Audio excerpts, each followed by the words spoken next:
Everyone, welcome back to the Viral Volley Podcast. We're a little continuation from the volleyballmag.com interview with head coach of indoor women's volleyball at Santa Clara, Jeff Alzina, but who's also the head coach of beach and the AVP commentator on court number 2.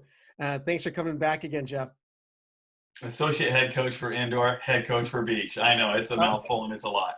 Well, we just know that you got the skills and the knowledge. So, hey, but you've been doing great work. And we are actually talking about the performance of Nick and Phil and Alex and April being their back-to-back champions for first the Monster Hydro Cup in weekend 1 and now the Wilson Cup in week 2. They are unstoppable right now, it seems like. And you'd mentioned that Nick and Phil are relaxed, comfortable. But what else is going on that's given them such powerful performances from both of these winning teams? Well, on the men's side, Phil, when he plays really hard and is super focused and is very healthy and is enjoying himself on the court, he's arguably still the best player in the world in beach volleyball. I mean, Phil's amazing. Nick is phenomenal. He has gotten better every single year he's played, and he's gotten better every year he's played with Phil through their partnership. But I think it's no secret that, that they went through some burnout at times. They've been playing this game since 2003 professionally, 2004 professionally. It's a long time when you're playing AVP seasons plus FIVB seasons and everything else you do. It's a huge crowded calendar. And so they've gone through burnout, in 2018, 19, but I think this time off and letting them be at home with their kids and their family has got them healthy, got them rejuvenated, remotivated, and they just look totally smooth. They look like that combination, that tough combination to find as an athlete where you're very relaxed and happy, but you're also really focused and intense. And so your mind is free and your body's loose, but you're just firing on all cylinders, and they look really hard to beat. That was an amazing win for Phil's 100th career victory. Well, that actually was one of the big note points or headliners from the weekend.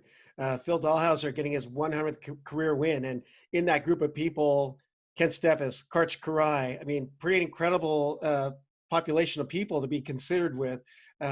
What was the key to his success? Well, he's got the whole package. There's a lot of really good blockers out there, but Phil does everything. He's not only a tall blocker, but he's a very skilled technical blocker. He's also a really great jumper. There's a lot of 6'9" guys who don't jump very well or jump average. Phil's a very high jumper for 6'9". He's very thin and blessed with good health, so he hasn't had any major joint problems over the years.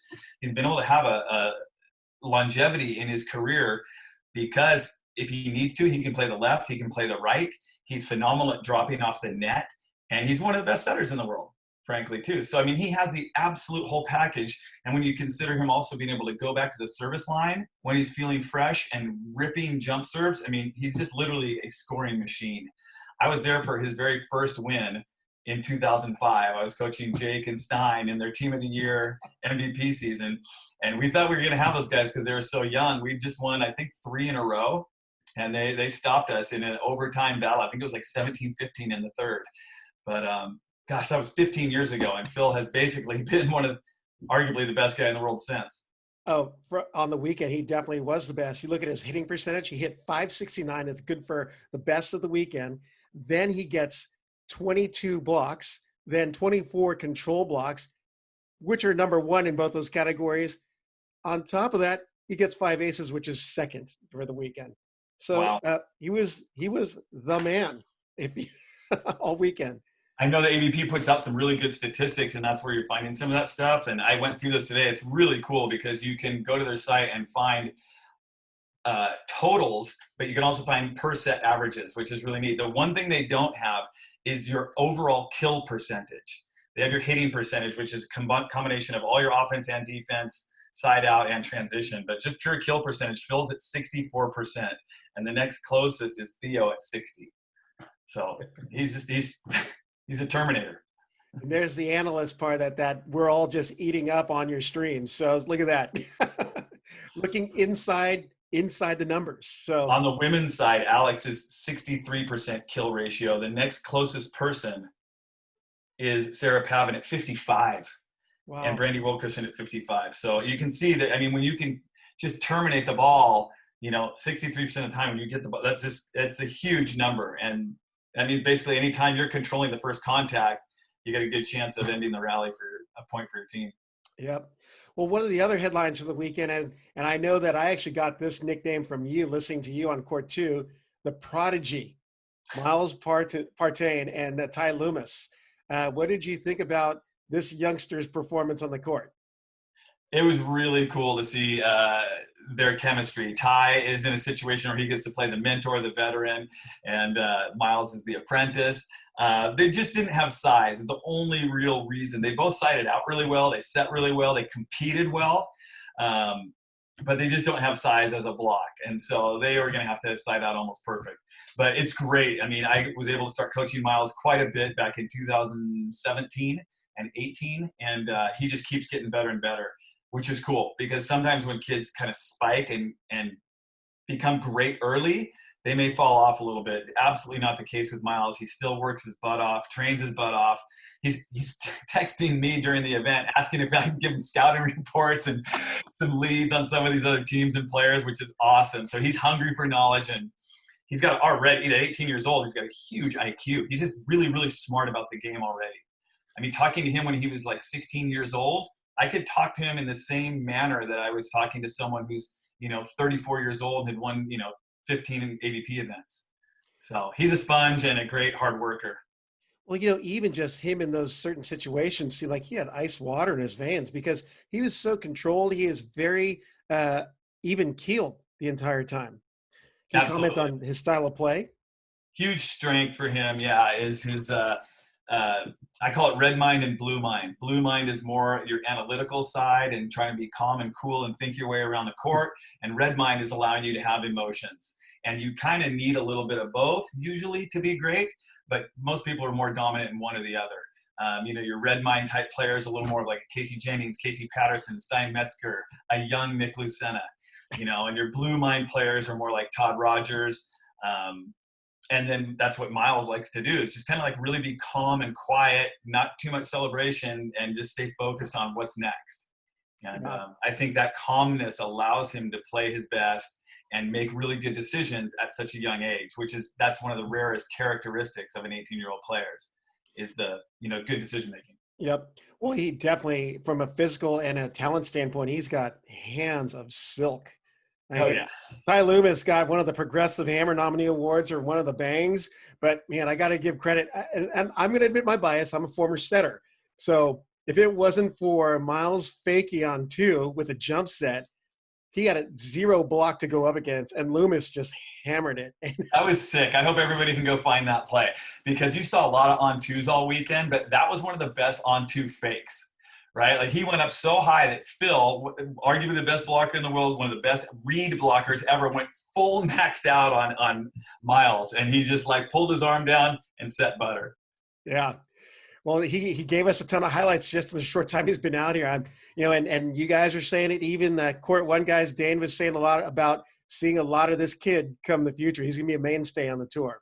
He'll be there, yeah. He's got the bug and he's got the talent, so he's not going anywhere. Well, let's shift over on the women's side. Someone who really caught eyes from a stat line perspective and a performance perspective, Brandi Wilkinson, another Canadian. She had 125 kills on the weekend, which is good for 3rd on the weekend, but also blocking 30 blocks and 22 control blocks. And on top of that, 22 aces. Can you talk about her performance in this series so far? She just seems to also keep getting better and better. I mean, it was like maybe 4 years ago, I think, down in Long Beach, one of her like first times coming to the States, to play it with the FIVB that was down there in Long Beach. Yep. And she was a good player, but like you couldn't see the whole package coming through yet. But man, over the last 3 years, she has just totally developed. She's a good transition setter. She can be a little bit better in that range, but I mean, she's not bad at all. And yeah, she can side out at will. She can swing from both sides. She can shoot. Her float serve is unique. She has a really, really low toss and gets on the ball quick, so it's hard to read. And makes really good decisions with her serving too, I think, on who and where she's going to serve. super terminal as an attacker, and blocking obviously is her specialty. FIVB best blocker in the world in 2018, the only year in the last 4 years that Sarah Pavin didn't win it. But Brandi's just really, she's listed about 5'11". I don't think she has overly long arms, but she has a very good jump, really, really good eyes and timing. She senses when the blocker is going to shoot or hit, so that she can either throw her hands low and over or go a little higher and try and touch or swat. So she's awesome. She's gonna keep getting better too. No, you're addressing her technique, and I just viewed it as she has hang time, because she does a lot of swatting with just one hand because she's hanging for so long. Yeah, for sure. I mean, you gotta have good eyes to do that too. You gotta have hang time to have hang time. You gotta jump at the right time, and she's pretty awesome at that. I think one of the best in the world. Yeah. Well, one of the teams that kind of fell out of the main draw last week, but had to qualify to get back in, who performed really well, was the team of Emily Day and Lauren Fendrick. They're actually, top 5 in the major stat categories, and they look really good considering that, they're kind of playing out of position. Right. Playing out of position, M. Day being on defense full time, and Lauren, a new mom with a child under 1 year old, not being down in the LA area, getting to train full time, but obviously still being heavily surrounded by volleyball and still working out. But they were amazing. Yeah. Their match, they had to win 3. They had to win 2. They got the bye, right? They had to win 2 to get in to qualify. Mm-hmm. And then their match against Kalinsky and Stockman was nothing short of incredible. On day 1. They were trailing significantly early on throughout the first set. Stockman was just burying balls and banging on them, and Fendrick was hitting 0 for most of the first set, and they stole the game in overtime, and then came back, and I think Lauren ended up hitting over 350, maybe closer to 400. Mm-hmm. They just out-veteran. I talked to Lauren after the match, and I said, you guys just out-veteran them. They just did exactly what you needed to do in a third set. They went to their total strengths, played to their strengths full time, went low error, and just kind of stole that win from them, and then kept storming through the tournament. They looked really good. Yeah. Well, one of the things that you alluded to during the broadcast, you actually mentioned it earlier in our discussion, but seeing a lot more options over on 2. You had some comments on the stream, but can you share them again here? On our podcast? Lauren, again, part of her veteran maneuver. I think what's Lauren's 38, I want to say. You never reveal a woman's age. Did you watch Mary Poppins? An athlete's age, because it just gets really amazing. And she's so smart, she's school smart with all her degrees, but she's savvy smart on the court too. She was hitting 0. And once she started struggling, she just immediately started passing way better. Sometimes people freak out about not hitting well and scoring, and their passing breaks down. Lauren's passing went phenomenal. And I think Emily Day must have had at least 10 on 2 attacks that game. I would not think that that's something that they've practiced a ton together, but Emily Day was kind of unstoppable. She was hitting over 800 at one point, mm-hmm. and in large part due to Lauren's quality passing. It's so hard when you're thinking about putting a ball up on 2. The easiest thing to do is to swing it too hard and force it. So those players are too tight and they're poking it and broad jumping, but she was just lifting gems like Holly McPeak used to Elaine Young's. Mm-hmm. And M. Day was just feasting all day in the middle of the court. Well, I'm curious because there's a school of thought that was like, over on 2 again.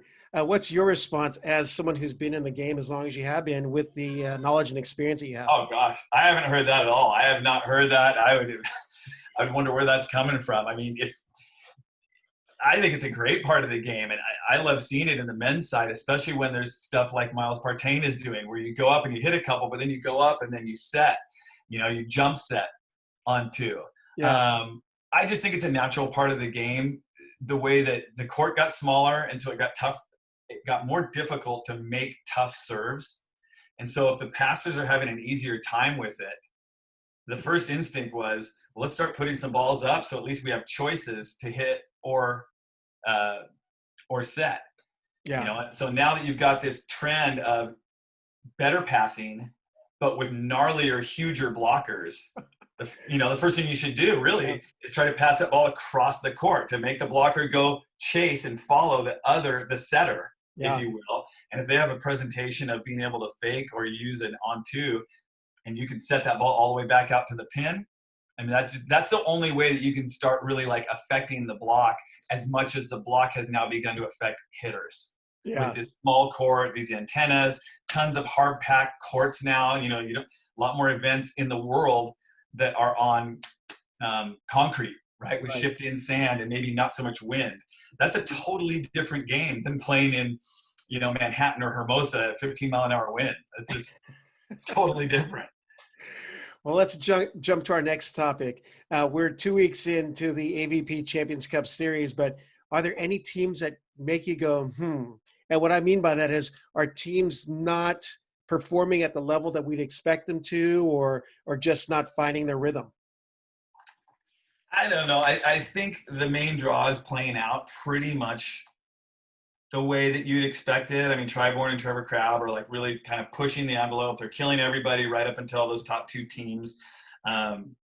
Patterson and Budinger and Theo and Kame, all those four players look really, really good. I would expect them to be in those third and fifth place places most of the time. Your Billy Allens and your Caspears and Haydens, I think they're about where they're kind of supposed to be on the men's side. On the women's side, same thing. You've got Sponsel and Clays who are kind of knocking on the door and showing some like incredible potential at times and some really good play. It doesn't look like they're ready to beat the top two teams, and certainly not on a consistent basis right now. Mm-hmm. So you'd expect them to be in those third slots.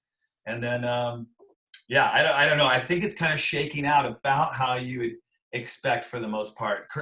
Chrissy Jones and Tracy Callahan, I always want to call her Tracy Wheeler. They're playing some really good ball. Yeah. And they had to come out of the qualifier originally. I wouldn't be surprised to see Zanamuno and Amanda Dowdy Lawson possibly qualify and get in there as well. Reed Pretty is with David Lee. I don't know. I haven't got to see them play, so I feel like I can't really make comment on their play. They're obviously two super talented players. Right. I'm just not sure if they don't have the right game plan or if they're just not executing, but physically and overall volleyball experience wise, you might think that they could squeak in there and get a win or two as well. Yeah. Well, outside of the A team and Team Alzina, who've been your top teams or individual performers that really stick out from just this last weekend for the Wilson Cup? Well, I think, a lot of people that I've been around or been talking to this week were really impressed by Melissa Jimena Paredes. I certainly was too. I absolutely regard her as one of the better players in the world, but she really stood out to me. I mean, her digging to me was on another level.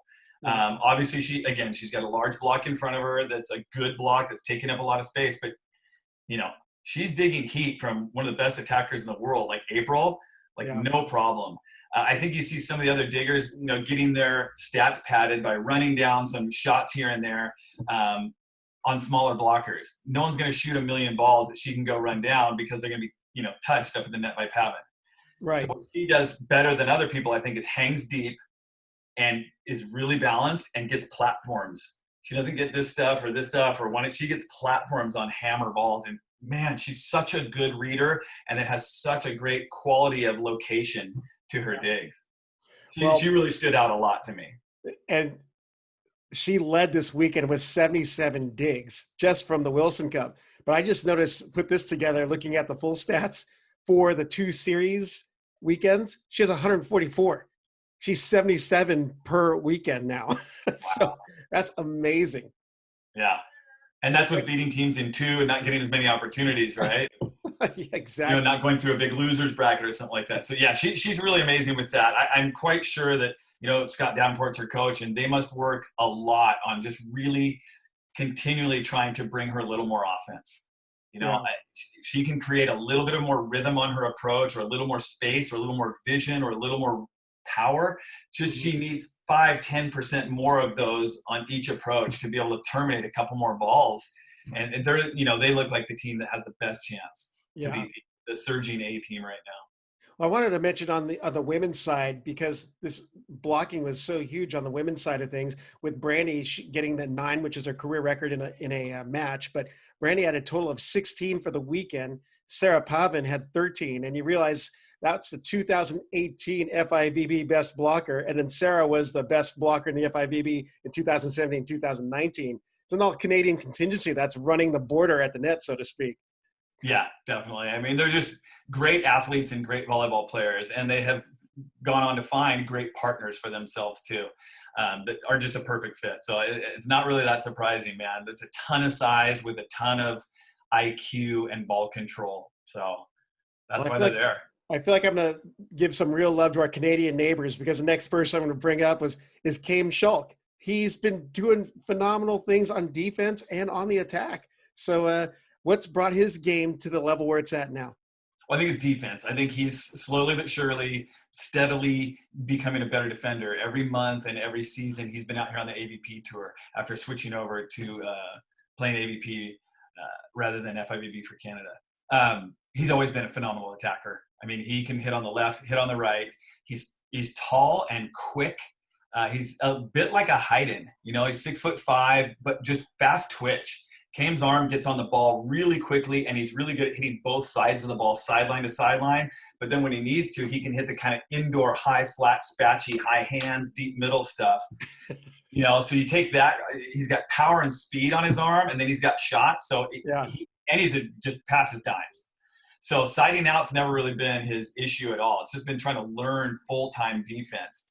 And now that he's got a fairly elite and sizable blocker, you know, he's getting better. Like I said, every event he gets a little bit better at being patient, not like getting juked or, chasing the ball too much. And the other piece is not doing so many commit plays, not too many 3s and 4s where he just has to like show up somewhere. He's really actually learning the art of reading and holding.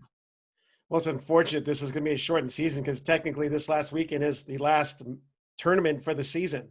But let's move in. Let's transition into the final cup of the series, which is the Porsche Cup, which seeing that Porsche on that stage over there at the venue one day, that's the goal. But it's an incredible backdrop. Love that. Good Matty Bishop, love the sports car, the shine. It is a good looking car, that's for sure. I am just the polar opposite of a car guy, so I don't even notice if they'd be in there. You're more the ball guy. Oh, that's a good Wilson volleyball. I like that. Yeah. I've got my 2005 4Runner, and it's like I'll ride it into the ground. Well, hey, what came out today through Instagram are the men's rankings following the Wilson Cup. So the top 6 are Alzina, Gibbon Taylor Crabb, Triborn Trevor Crabb, Patterson Bruner, Budinger Schulk, and Casebeer Hayden. Let's talk about the qualifiers. It's Slick Allen at the Q1, Loomis Partain at the Q2, Evans and Santos Q3, Ratledge Del Sol at the Q4. What do you anticipate happening on the qualifier this weekend on the men's side? Well, I wish my brain worked fast enough to actually see the exact matchups for the play-in game, but I'm not quite that quick. Billy and Stafford, I'm not sure. I mean, it's a jumper's beach, but Billy's a little bit more of a shooter's player. And I think he's going to get the majority of the balls for the most part. So, when it's a hard pack surface, it lends itself, to basically be able to just kind of spike and hit a lot more. When you shoot on a hard pack surface, yes, you're up high and your shots can be crisp, but a lot of defense in pursuing shots is your just first step explosiveness, right? And so when it's a hard, we call it a fast running surface, people can run that down quicker. So I don't know. For Billy, I think Billy's got to swing at some more balls or try putting Stafford up onto a little bit more for them to punch through. Partain and Loomis, I don't know. They should be pretty confident, pretty stoked. They're riding a high, so they'll have a good look at that. Ricardo and Miles have been playing really well. They got knocked out in the round to get in the first week. Mm-hmm. But, you can never count out Ricardo. You can meet 3 Olympic medals and all the talent they have, and Miles is playing really well too. So those 3 look really good. Otherwise, you got Ratledge moving on down there. So I don't know. I think it's going to come – the 2 are going to come out of those top 3 for sure on the men's side. Well, let's jump over to the women's side. Out for the main draw, number 1 seed, obvious A team. Number 2, Umano Paredes Pavin. 3, Hughes Wilkerson. Number 4, Clay Sponsel. Number 5, Dave Fendrick. Big jump of 2 for them. And then the 6, Kalinsky Stockman. In the qualifiers, Q1, you've got Jones Callahan. Q2, Pardon Cook. If Jace Pardon Chrissa Cook comes back. Yeah. Q3, Quiggle Wheeler, and Q4, Reeves and Cannon. What are your thoughts on that qualifier for the women? Man, Reeves and Cannon have played the playing game, I think, back-to-back weekends now. So they're knocking at the door. They're close. That's a good team. Cannon's dead legit. She's 6'4". Can't really serve her too often. I mean, she's a side-out machine. And then Reeves is a really big, explosive defender. So this could be their weekend to punch through there. We've seen you when you get knocked out on that game to get in, it's either going to stay with you for a long time or you're going to, it's going to piss you off, basically. They could be kind of like pissed off enough to say, this is what's going to happen this time. We know exactly what we need to do down the stretch, in those last few points to close those games out. So I like them. They're two really tough competitors. They've got the house divided, Bruin and Trojans. But Callahan and Jones are legit. They're playing really, really well. There's no way you can just say that they're not going to qualify either. There's a lot of talent there. And then, like you said, if Cook's healthy, that team has done a ton together. Hardin and Cook, not only they have results together, but they just have great chemistry. They have a play style that no one else really plays. It's kind of like two medium to smalls. And I don't know, there's no way you can really count them out with the amount of experience they have, the kind of wins that they can have. The only thing that kind of hurts them is, again, it's a jumper's beach, and they like to kind of do some more late pulling and stuff. Right. Well, with that, are there teams who can challenge the back-to-back winners in both the men's and women's side of the A team and Team Alzina? I don't know. I think the winners, the winners are going to come from the top 4, if not the top 2 seeds. I think the semis could very easily line up 1 through 4 again as well. You got Sponsel and Clays at the 4 and Brandi and Sarah at the 3. For those, the real question is, can either of those two teams at the 3 or 4 seed beat, the 1 or the 2 in the semis and get into that final? And then if so, can they close out a final? It's a lot of hard work. I mean, to beat the 1 and the 2 seed in one of these tournaments is I don't know. I put the chances maybe at 10% or less. Wow. That's 2 really, really, really good teams with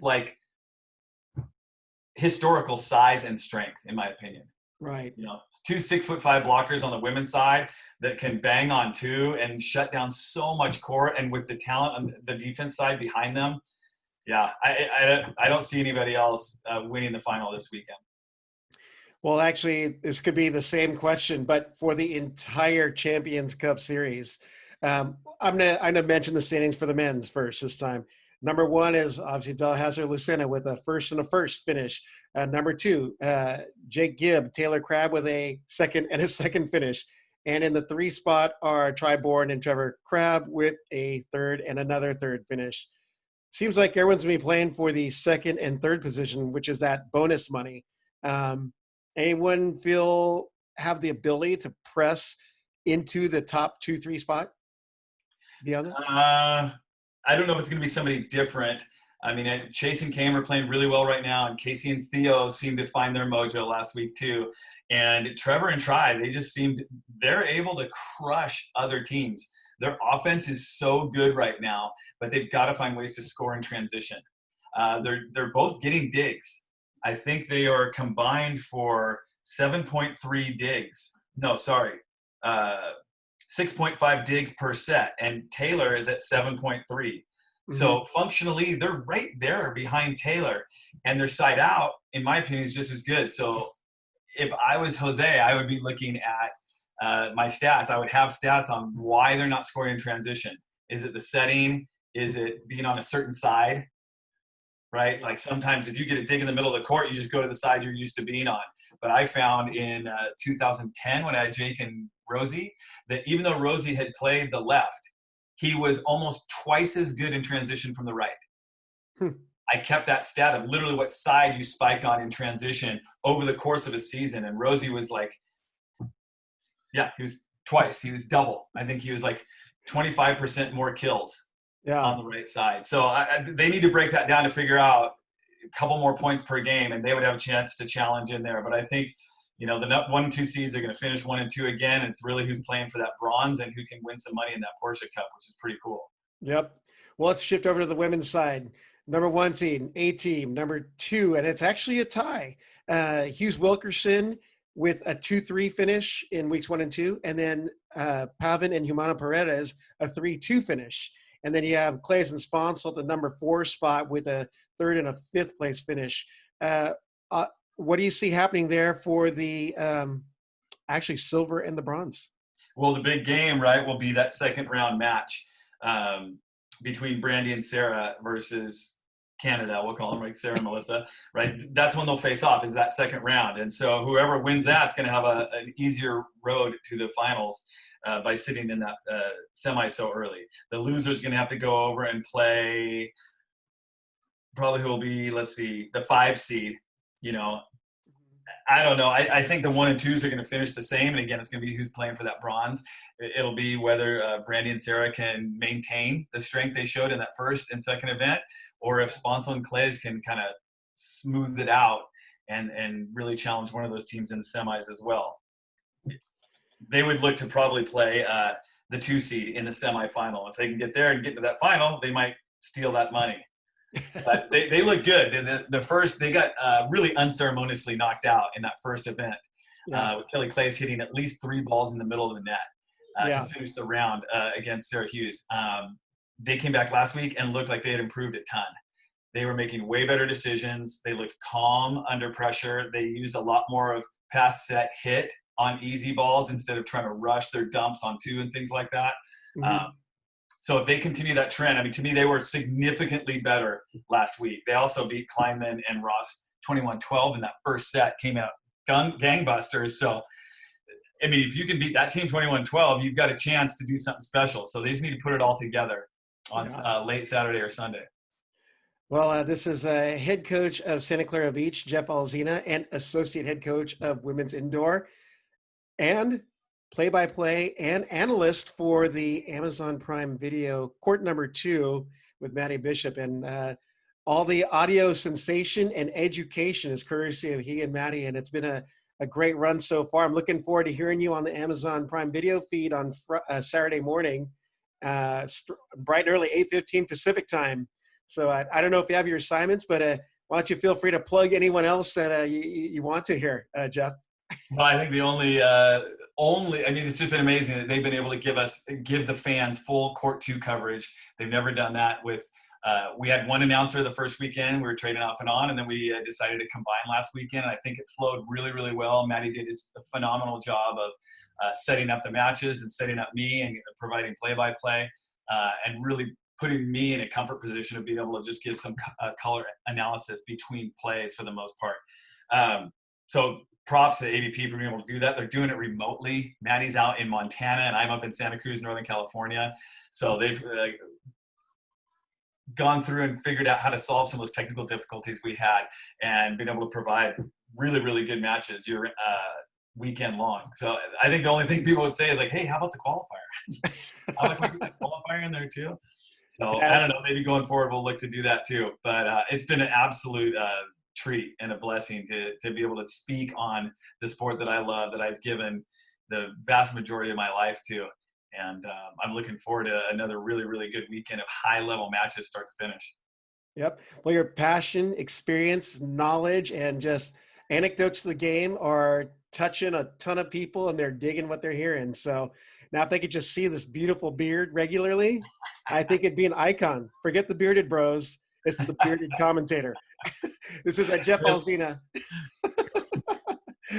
I look forward to, if you're open to doing a recap after this is all done. And, who knows, maybe we'll talk about your Santa Clara team coming up if the season is a go. We'll see. We have no idea right now. Indoors looking okay, but we got to do everything safe. Yeah.